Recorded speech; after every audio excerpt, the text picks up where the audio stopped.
Perdonen si mi voz suena débil, ya son 84 años los que cargo encima, y pesan, vaya que sí pesan. Me llamo Roberto, o así me llamaba mi Isabel, que en paz descanse. Ahora soy solo el viejo, aquí, en este cuartito que ni siento mío. Si tienen un momento para escuchar a un anciano que ya no tiene mucho que hacer más que recordar, quisiera contarles mi historia. No es una de esas historias bonitas que salen en las películas, no. Es una historia de amor, sí, pero también de mucho dolor, de trabajo duro, de hijos y de este final que nunca imaginé. Acérquense, si gustan. Quizás mi vida les sirva de algo, o quizás solo me hagan el favor de escucharme, que a veces el silencio duele más que los golpes. 84 inviernos pesan, ¿saben? Pesan más que los costales de maíz que cargaba en mi juventud.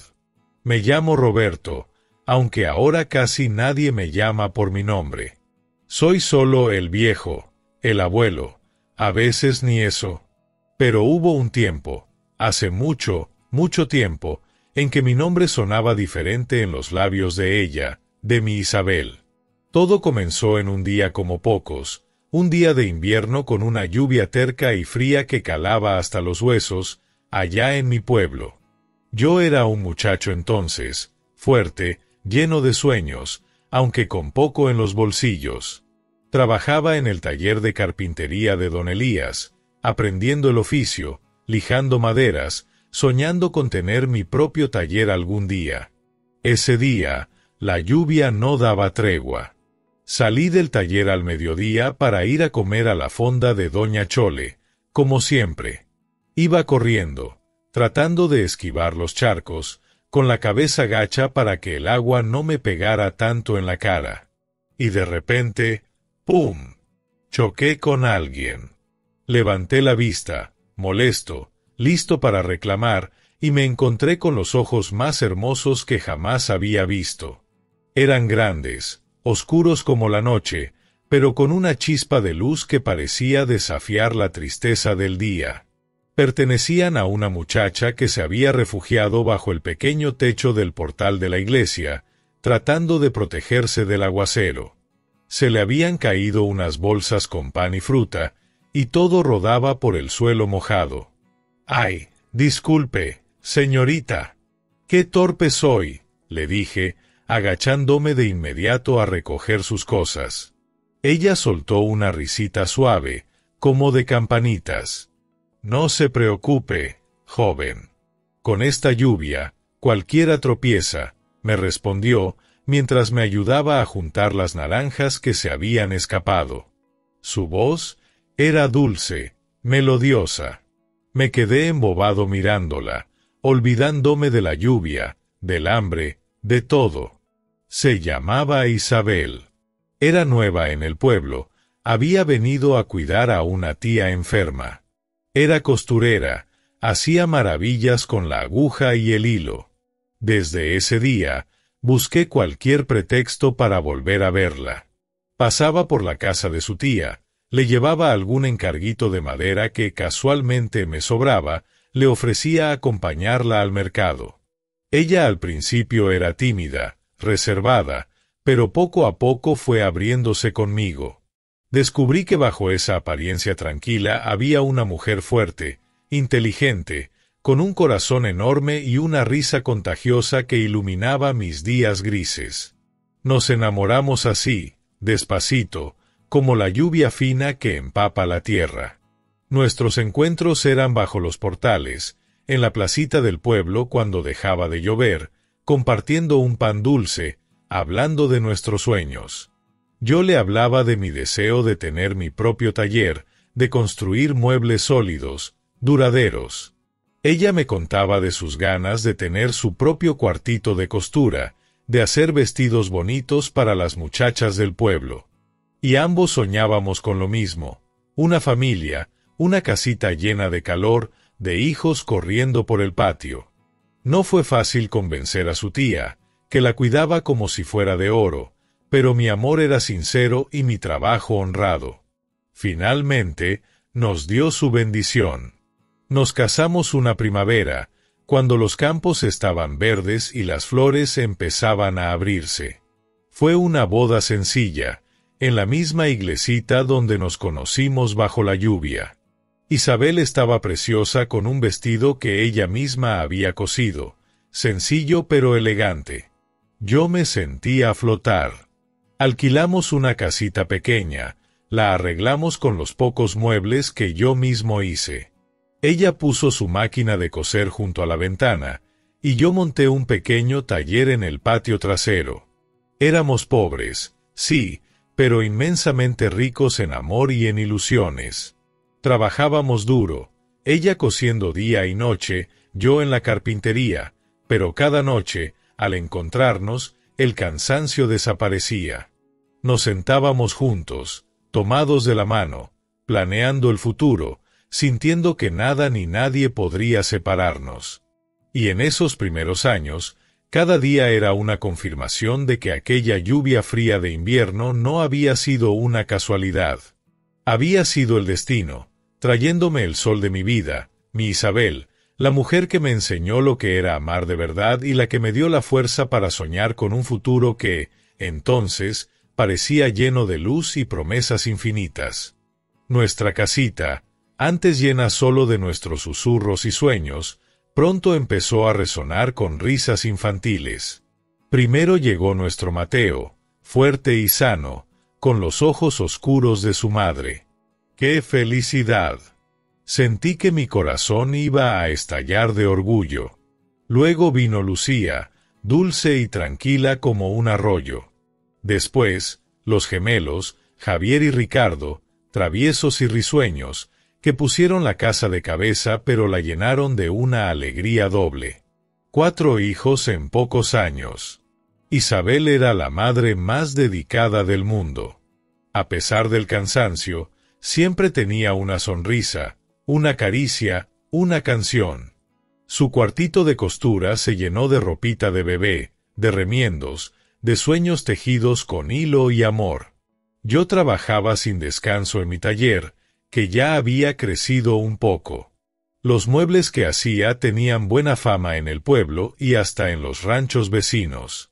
Cada clavo que martillaba, cada tabla que lijaba, era pensando en ellos, en darles un plato de comida seguro, en que no les faltara nada.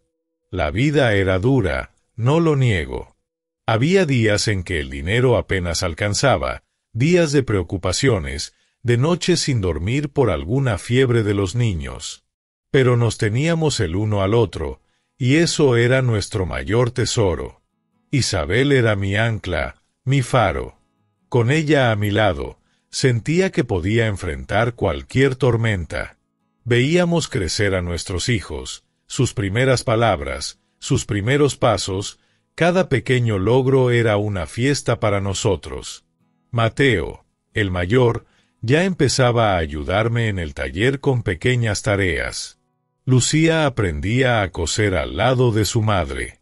Los gemelos corrían por el patio, inventando juegos, peleándose y reconciliándose al minuto siguiente. Éramos una familia ruidosa, humilde, pero inmensamente feliz. Entonces, llegó la noticia de un 5.º embarazo. Nos tomó por sorpresa, no lo esperábamos tan pronto después de los gemelos. Isabel se preocupó un poco, los embarazos anteriores la habían dejado cansada. Pero su corazón de madre era más grande que cualquier temor. Otro hijo es otra bendición, Roberto, me dijo con esa sonrisa suya que disipaba todas mis dudas. Yo también me ilusioné. 5 hijos. Una familia grande, como siempre habíamos soñado. A pesar del cansancio, Isabel preparó todo con el mismo amor de siempre, la ropita, la cuna que yo mismo había hecho con tanto esmero. Los niños también estaban emocionados, preguntando cuándo llegaría el nuevo hermanito o hermanita. El invierno había vuelto a llegar, trayendo consigo días grises y fríos, muy parecidos a aquel en que conocí a Isabel. Ella ya estaba en los últimos días de espera. Se sentía más cansada que nunca, pero seguía sonriendo, acariciando su vientre, hablándole al bebé que estaba por nacer. Una noche, empezaron los dolores. Llamé a doña Remedios, la partera del pueblo. Todo parecía ir bien al principio, como en los partos anteriores. Yo esperaba afuera, nervioso, escuchando los quejidos de Isabel, rezando para que todo saliera bien. Los niños dormían, ajenos a la tensión que se respiraba en la casa. Nació una niña, pequeña pero sana. La escuché llorar y sentí un alivio inmenso. Doña Remedios salió a darme la noticia, pero su cara no era de alegría. Roberto, Isabel está muy débil. Perdió mucha sangre, me dijo en voz baja. Entré corriendo al cuarto. Mi Isabel estaba pálida, con los ojos cerrados, respirando con dificultad. Me acerqué, le tomé la mano. Estaba helada. Abrió los ojos con esfuerzo, me miró. Intentó sonreír, pero solo fue una mueca débil. Cuídalos. Roberto, cuida a nuestros hijos, susurró, y sus ojos se cerraron para siempre. El llanto de la recién nacida se mezcló con mi grito de dolor, un grito que rasgó la noche y el alma. Se me fue. Mi Isabel, mi sol, mi compañera, se me fue así, de repente. El corazón se me hizo pedazos. El mundo se me vino encima. La alegría de la nueva vida se vio ahogada por la negrura de la muerte. Me quedé ahí, junto a su cuerpo sin vida, sin poder llorar, sin poder entender. ¿Por qué? ¿Por qué ella? ¿Por qué a nosotros? La lluvia golpeaba las ventanas, como aquel día lejano, pero esta vez no traía esperanza, solo un frío desgarrador que se me metió en los huesos y en el corazón, un invierno que supe, en ese instante, que duraría para siempre. Y en medio del llanto desconsolado de una recién nacida y el silencio aturdidor de mis otros 4 hijos que empezaban a despertar sin entender qué pasaba, me encontré solo, viudo, con 5 niños a mi cargo y un dolor tan profundo que amenazaba con tragarme entero. El sol de mi vida se había apagado, dejándome en una oscuridad helada y aterradora. El silencio que dejó Isabel era un abismo. Los primeros días, semanas, meses, fueron una neblina de dolor y confusión.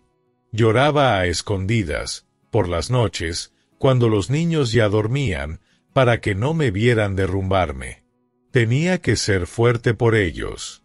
5 pedacitos de mi alma me necesitaban, desde Mateo, que ya era un muchachito y entendía la ausencia de su madre con una tristeza silenciosa, hasta la pequeña, decidí llamarla Esperanza. Esperanza, porque en medio de tanta oscuridad, era la única lucecita que me obligaba a seguir adelante, a no dejarme vencer por la pena. Criar a 5 hijos solo. Dios mío, fue la tarea más dura de mi vida. El taller de carpintería, que antes era mi orgullo, ahora se sentía como una carga más. ¿Cómo trabajar y cuidar de ellos al mismo tiempo? ¿Cómo alimentar a una recién nacida, cambiarle los pañales, calmar su llanto nocturno, si yo era solo un hombre torpe, acostumbrado a la madera y a los clavos, no a la ternura delicada que requiere un bebé? Me sentía perdido, inútil. Miraba el retrato de Isabel colgado en la pared y le preguntaba, ¿qué hago ahora, mi amor? ¿Cómo le hago sin ti? Pero la vida no espera. Los niños tenían hambre, necesitaban ropa limpia, necesitaban un padre. Y yo tenía que serlo, por 2. Fue entonces cuando apareció doña Carmen, nuestra vecina de al lado, una viuda ya mayor, de corazón grande y manos siempre dispuestas. Vio mi desesperación, mi torpeza con la pequeña Esperanza. Sin que yo se lo pidiera, empezó a venir todos los días. Anda, Roberto, vete al taller tranquilo. Yo me encargo de la niña y le echo un ojo a los demás, me decía con su voz calmada. Fue un ángel caído del cielo. Ella le daba sus biberones a Esperanza, la arrullaba, la cuidaba como si fuera suya. Y de paso, me ayudaba con la comida de los otros, les daba un consejo, una palabra de aliento. Gracias a doña Carmen pude seguir trabajando, aunque con el corazón siempre encogido, pensando en mis hijos. Volvía del taller agotado, pero mi jornada no terminaba ahí. Tenía que revisar las tareas de Mateo y Lucía, jugar un rato con los gemelos para que gastaran energía, ayudar a bañar a la pequeña Esperanza, preparar la cena. Me acostaba rendido, sintiendo el peso del mundo sobre mis hombros, pero con la satisfacción de haber cumplido un día más. Les hablaba mucho de su madre, les contaba cómo era ella, su sonrisa, su bondad, para que su recuerdo no se borrara. Los domingos eran sagrados. Cerraba el taller y me dedicaba por completo a ellos. Íbamos al río, al campo, jugábamos a las escondidas, les contaba historias. Intentaba llenar con mi presencia torpe el vacío inmenso que había dejado Isabel. Les enseñé a Mateo y a los gemelos los secretos de la madera, a Lucía le ayudaba con sus bordados, recordando lo que veía hacer a su madre. Quería que sintieran que, a pesar de todo, seguíamos siendo una familia. No faltaron mujeres buenas en el pueblo que se acercaron, algunas con intenciones sinceras, otras quizás buscando un hombre trabajador que las mantuviera. Me insinuaban que los niños necesitaban una madre, que yo necesitaba una compañera. Hubo algunas pretendientes insistentes, viudas, solteras. Pero mi corazón seguía siendo de Isabel. Ninguna mujer podría ocupar su lugar. Y además, tenía miedo. Miedo de que una madrastra no quisiera a mis hijos como yo los quería, miedo de dividir mi atención, mi cariño. Decidí que mi única misión en la vida era sacarlos adelante. Rechacé todas las propuestas, con amabilidad pero con firmeza. Mi vida eran ellos, mis 5 hijos, el legado de mi amor por Isabel. Fue una decisión difícil, hubo noches de soledad profunda, noches en que añoraba una caricia, una palabra de aliento de una compañera. Pero miraba a mis hijos dormir, veía sus caritas tranquilas, y sabía que había tomado la decisión correcta. Mi sacrificio valdría la pena. Todo mi amor, todo mi esfuerzo, sería para ellos. No me casaría de nuevo. Mi promesa a Isabel en su lecho de muerte, cuídalos, resonaba en mi mente cada día. Y así, entre el trabajo agotador, la ayuda invaluable de doña Carmen y mi amor incondicional, fui criando a mis hijos. Aprendí a ser padre y madre a la vez, a remendar ropa y corazones rotos, a cocinar frijoles y esperanzas. Fue una lucha diaria, una cuesta arriba constante, pero cada sonrisa de mis hijos, cada abrazo, cada te quiero, papá, era el combustible que necesitaba para seguir adelante, honrando la memoria de mi Isabel y aferrándome a la promesa de verlos crecer felices. Los años, tercos como mulas, siguieron su camino sin pedir permiso. Mis hijos, aquellos pequeños que correteaban por el patio, se convirtieron en hombres y mujeres hechos y derechos. El tiempo, que para mí parecía haberse detenido en el recuerdo de Isabel, para ellos voló, empujándolos hacia sus propios destinos. Fue como ver crecer un árbol, primero las ramas tímidas, luego el tronco fuerte, y finalmente, las hojas buscando el sol lejos del tronco que les dio vida. Mateo, mi primogénito, siguió mis pasos en la carpintería. Se volvió un artesano hábil, incluso mejor que yo en algunas cosas. Se casó con Martita, una muchacha trabajadora del pueblo, y pronto me dieron la alegría del primer nieto, Robertito, que llevaba mi nombre. Ver a mi hijo convertido en padre, ver cómo miraba a su bebé con el mismo orgullo y miedo que yo sentí años atrás, me llenó el corazón. Lucía, mi dulce Lucía, terminó sus estudios de enfermería. Qué orgulloso estaba de ella. Consiguió trabajo en el hospital de la ciudad cercana y allá conoció a un buen muchacho, un doctor. Se casaron y se fueron a vivir a la ciudad. Me dolía tenerla lejos, pero me alegraba verla feliz, realizada.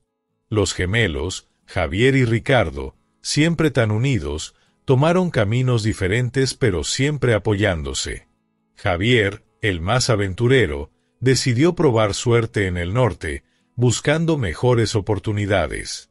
Se fue con la promesa de volver pronto, de mandar ayuda. Ricardo, más apegado a la tierra, se quedó en el pueblo, trabajando en el campo, formando su propia familia con una muchacha de un rancho vecino.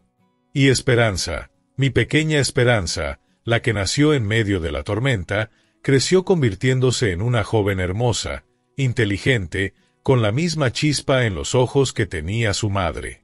Estudió para maestra, como siempre quiso, y aunque consiguió plaza en una escuela de otro estado, siempre estaba pendiente de mí, llamándome, escribiéndome cartas largas que eran un bálsamo para mi soledad.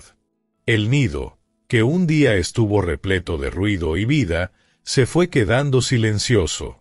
Uno a uno, mis hijos fueron emprendiendo el vuelo. Era ley de vida, lo sabía. Yo mismo los había animado a buscar su futuro, a no quedarse estancados en el pueblo. Pero saberlo no hacía que doliera menos. Cada despedida era un pellizco en el corazón. La casa se sentía cada vez más grande, más vacía. Doña Carmen seguía viniendo a verme, a traerme un plato de comida, a conversar un rato.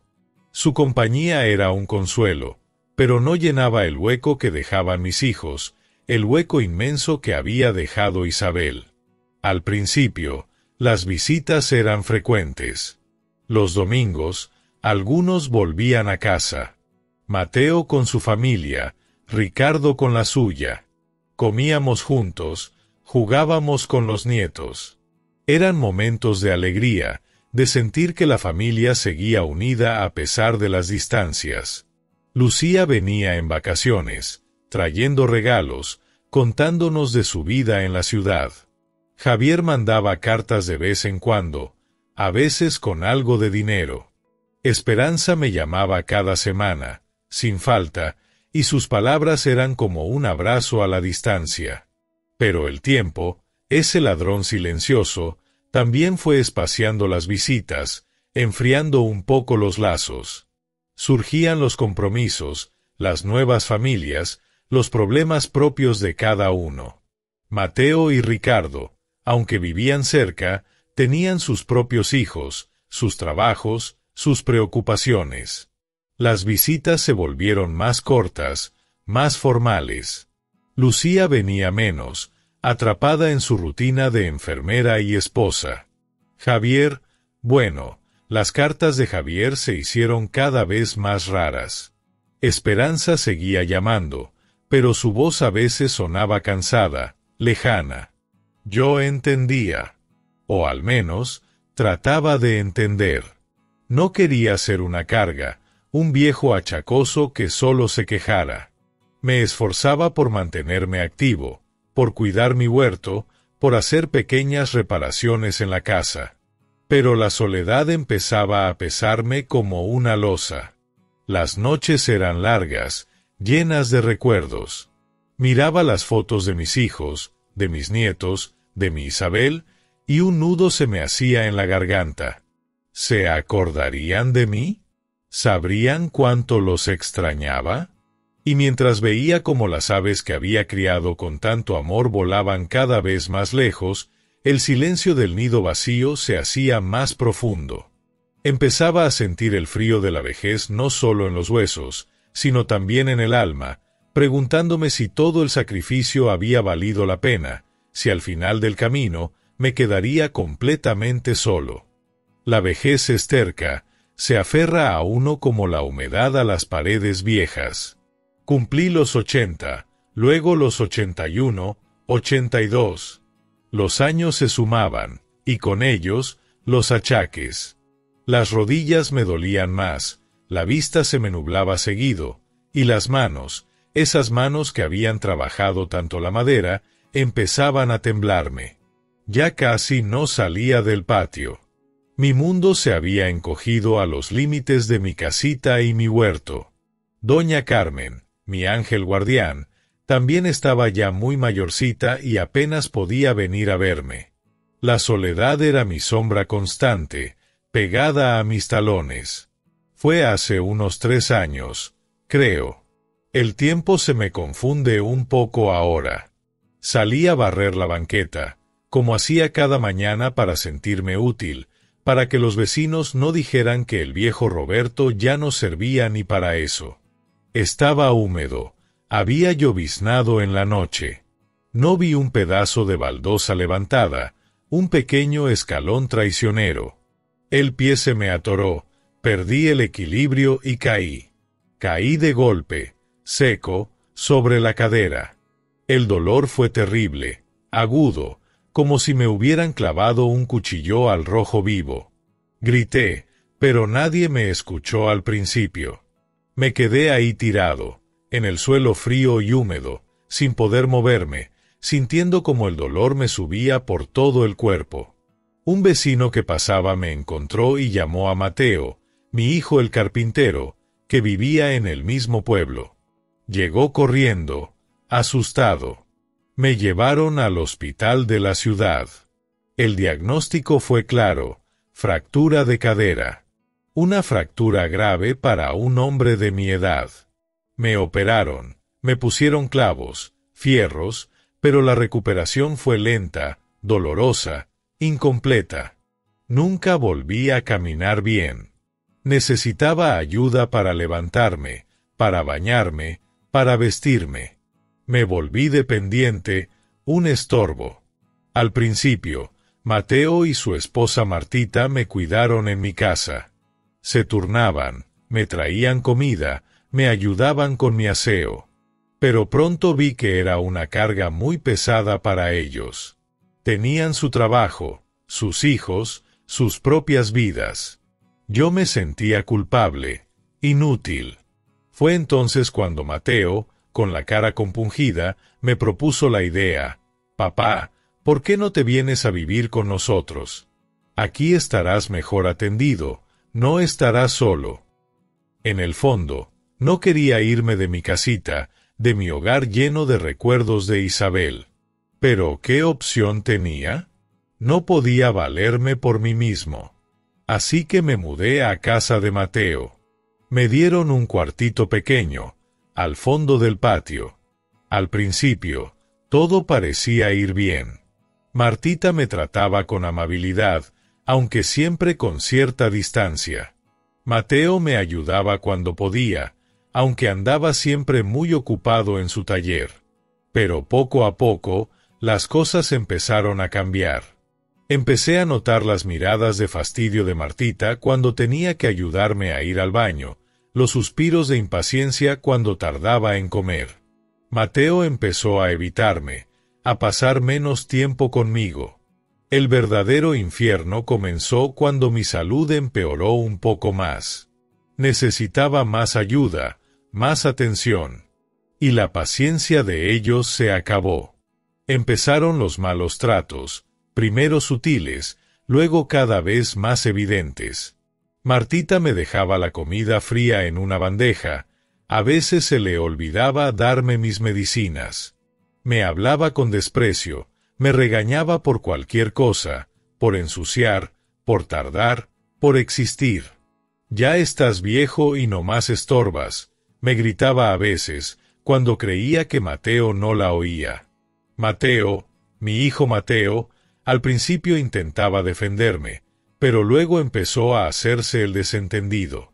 Se encerraba en su taller, llegaba tarde, evitaba mirarme a los ojos. Creo que le daba vergüenza, o quizás simplemente no quería problemas con su mujer. Pero su silencio, su indiferencia, me dolían más que los gritos de Martita. ¿Dónde estaba el hijo al que le enseñé a trabajar la madera, al que le contaba historias? ¿Dónde estaba el hombre que lloró conmigo cuando murió su madre? Me sentía atrapado, humillado. Cada día era una tortura. Necesitaba ayuda para todo, hasta para limpiarme.